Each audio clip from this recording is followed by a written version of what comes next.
नमस्कार दोस्तों, आप सभी का हमारे एग्जामिनेशन सेंटर पे स्वागत है। आज हम लोग फिर से शुरू करते हैं हमारा पॉलिटी।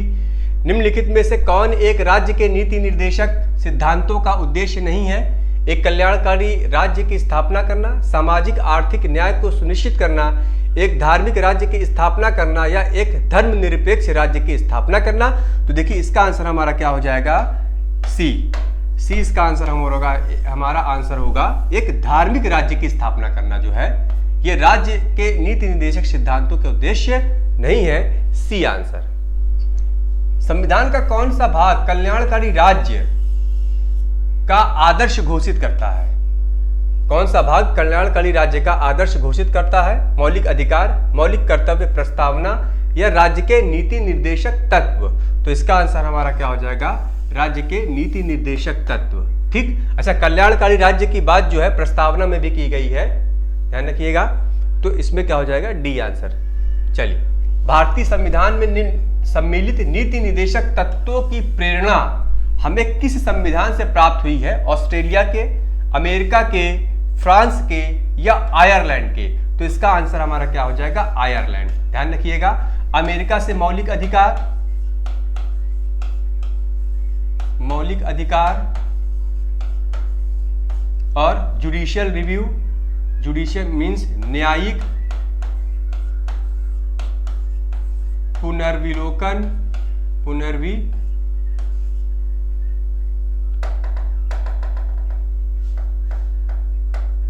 न्यायिक पुनर्विलोकन, जुडिशियल रिव्यू, मौलिक अधिकार और उपराष्ट्रपति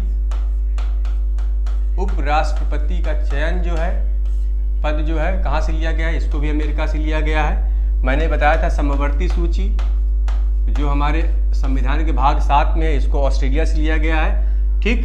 स्वतंत्रता, बंधुत्व वगैरह क्या है, इसको कहाँ से लिया गया था? फ्रांस से लिया गया था। ये सभी मैंने डिटेल में बड़ा बताया है, ध्यान रखिएगा। नीति निर्देशक सिद्धांत हैं वाद्य योग नहीं, मौलिक अधिकार या कोई नहीं। अब देखिए, जो राज्य के नीति निर्देशक तत्व हैं means directive principle of state policy, हमारे संविधान के भाग 4 में दिया गया है। ये किसी भी न्यायालय में वाद्य योग नहीं होता है, ध्यान रखिएगा, किसी भी न्यायालय में वाद्य योग्य नहीं होता है। तो इसका आंसर हमारा क्या हो जाएगा? बी। ठीक। चलिए, भारत के संविधान के अनुसार निम्नलिखित में से कौन सा देश के शासन के लिए आधारभूत है? कौन सा देश के शासन के लिए आधारभूत है? मूल अधिकार, मूल कर्तव्य, मूल अधिकार तथा मूल कर्तव्य नहीं, राज्य के नीति निर्देशक तत्व। ठीक। राज्य के नीति निर्देशक तत्व या directive principles of state policy. ध्यान रखिएगा, क्या है? Directive principles of state policy देश के शासन के लिए आधारभूत है। चलिए, समान कार्य के लिए समान वेतन, समान कार्य के लिए समान वेतन भारत के संविधान में सुनिश्चित किया गया है। एक मौलिक अधिकार, राज्य के नीति निर्देशक सिद्धांतों का अंग है, मौलिक कर्तव्य है या आर्थिक अधिकार है? ये क्या है? राज्य के नीति निर्देशक सिद्धांतों का अंग है। किसमें दिया गया है? ये अनुच्छेद 39 में दिया गया है। ठीक। निम्न में से कौन सा अनुच्छेद पंचायत के गठन के लिए राज्य सरकारों को निर्देशित देता है? पंचायत के गठन के लिए राज्य सरकारों को निर्देशित देता है। अनुच्छेद 33, अनुच्छेद 40, अनुच्छेद 48 या अनुच्छेद 50? तो इसका आंसर हमारा क्या हो जाएगा? अनुच्छेद 40। क्या है? अनुच्छेद 40 जो है पंचायत के गठन से संबंधित है। अनुच्छेद 48 जो है कृषि एवं पशुपालन से संबंधित है, ध्यान रखिएगा, ये भी पूछा जाता है। अनुच्छेद 50, ठीक, अनुच्छेद 50 जो है ज्यादा ये नहीं पूछा था, बहुत कम आता है। अनुच्छेद 51 ध्यान रखिएगा, पूछा जाता है। ठीक। 48 क्या है? कृषि एवं पशुपालन से संबंधित है। अनुच्छेद सूची 1 तथा सूची 2 को सुमेलित कीजिए तथा नीचे दिए गए कूट से अपना उत्तर चुनिए। संविधान के अनुच्छेद दिए गए हैं और इनके विषय दिए गए हैं। ठीक। अनुच्छेद 40 ग्राम पंचायतों का गठन, ये सही है। अनुच्छेद 41 काम करने का अधिकार, ये भी सही है। अनुच्छेद 41 में जो है काम करने का अधिकार दिया गया है, बहुत इंपॉर्टेंट है, ध्यान रखिएगा। 41। अनुच्छेद 44 समान नागरिक संहिता से संबंधित है और अनुच्छेद 48 अभी मैंने बताया कृषि एवं पशुपालन से। मीन्स क्या है? सभी आपस में सभी सही है। इसका मतलब पहला, बी का दूसरा, सी का तीसरा और डी का चौथा, इसका ए आंसर होगा। चलिए,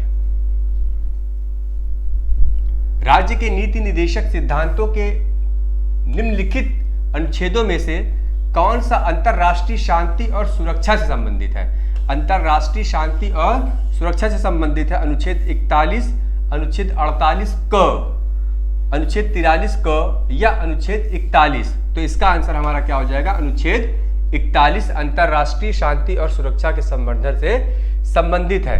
ध्यान रखिएगा, ये क्या है? अनुच्छेद 48 क की बात कर लेते हैं। पर्यावरण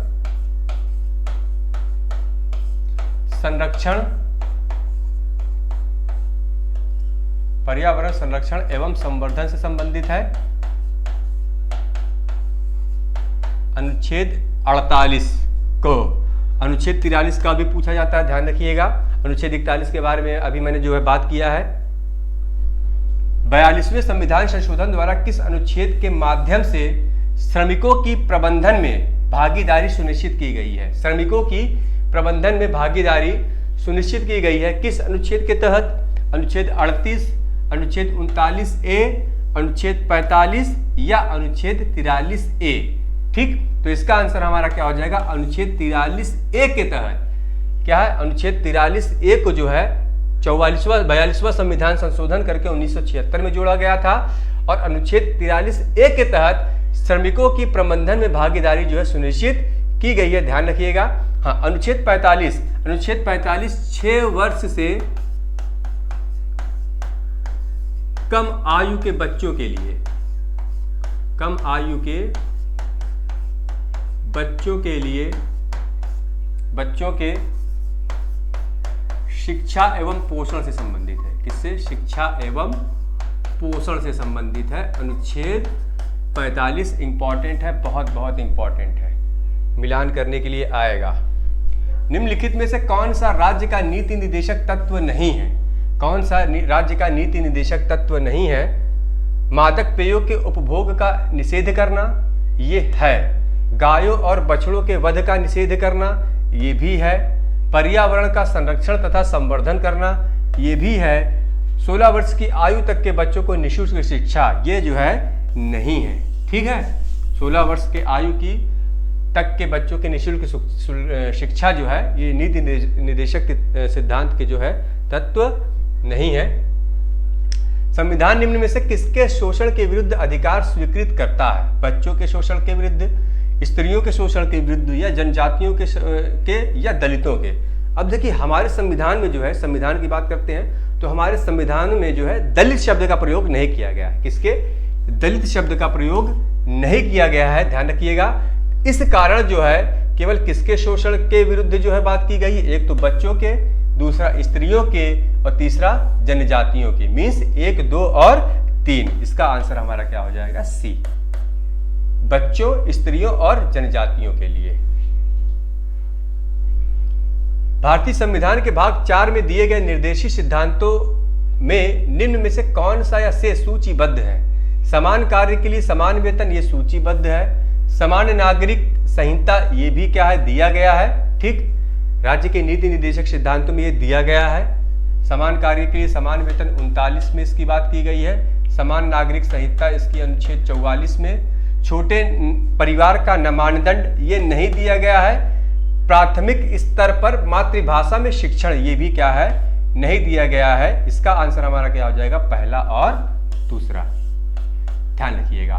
ठीक, नीति निर्देशक जो है सिद्धांत है उसमें केवल ये दिया गया है, पहला और दूसरा दिया गया है इस क्वेश्चन में। प्रत्यक्ष बंदीकरण अधिनियम के अंतर्गत एक व्यक्ति बिना मुकदमा चलाए बंदी बनाया जा सकता है 1 माह के लिए, 3 माह के लिए, 6 माह के लिए या 9 माह के लिए। तो देखिए, एक व्यक्ति पर जो है क्या है? बिना मुकदमा के जो है, एक व्यक्ति को बिना मुकदमा के, ठीक, बिना मुकदमा के किसके तहत? प्रत्यक्ष बंदीकरण अधिनियम के तहत जो है मैक्सिमम 3 माह के लिए जो है उसको बंदी बनाया जा सकता है। कितने माह के लिए? मैक्सिमम 3 माह के लिए जो है बिना मुकदमा चलाए जो है उसको जो है बंदी बनाया जा सकता है। क्या ध्यान रखिएगा, बहुत बहुत बहुत इंपॉर्टेंट है। लास्ट क्वेश्चन, बंदी बनाए गए व्यक्ति के मौलिक अधिकारों की रक्षा किस अनुच्छेद से प्रदत्त है? क्या है? बंदी बनाए गए व्यक्ति के मौलिक अधिकारों की रक्षा किस अनुच्छेद से प्रदत्त है? किस अनुच्छेद के तहत दी गई है? अनुच्छेद 15, अनुच्छेद 17, अनुच्छेद 21 या अनुच्छेद 22? तो इसका आंसर हमारा क्या हो जाएगा? अनुच्छेद 22। ये किससे संबंधित है? बंदी प्रत्यक्षण से। ठीक है, बंदी अनुच्छेद 22 जो है हमारा किससे संबंधित है? बंदी प्रत्यक्षीकरण से। बंदी प्रत्यक्षीकरण से। ठीक, डी आंसर होगा इसका। लास्ट क्वेश्चन है, भारतीय संविधान में संशोधन करके शिक्षा का अधिकार कब जोड़ा गया? अभी मैंने बताया था शिक्षा का अधिकार कब जोड़ा गया था। 86वां संविधान संशोधन 2002 में हुआ था। इसको लागू कब किया गया था? 1 अप्रैल 2010, 1 अगस्त 2010, 1 अक्टूबर 2010 या 1 दिसंबर 2010? तो इसका आंसर हमारा क्या हो जाएगा? 1 अप्रैल 2010। ठीक, ए इसका आंसर होगा। आशा है ये भी क्वेश्चंस जो है आज के बहुत ही पसंद आए होंगे। प्लीज इसी टाइप के क्वेश्चन आपके आरओ और आरओ में आने की ज्यादा संभावना रहती है, तो प्लीज हमसे जुड़े रहिए। Thank you.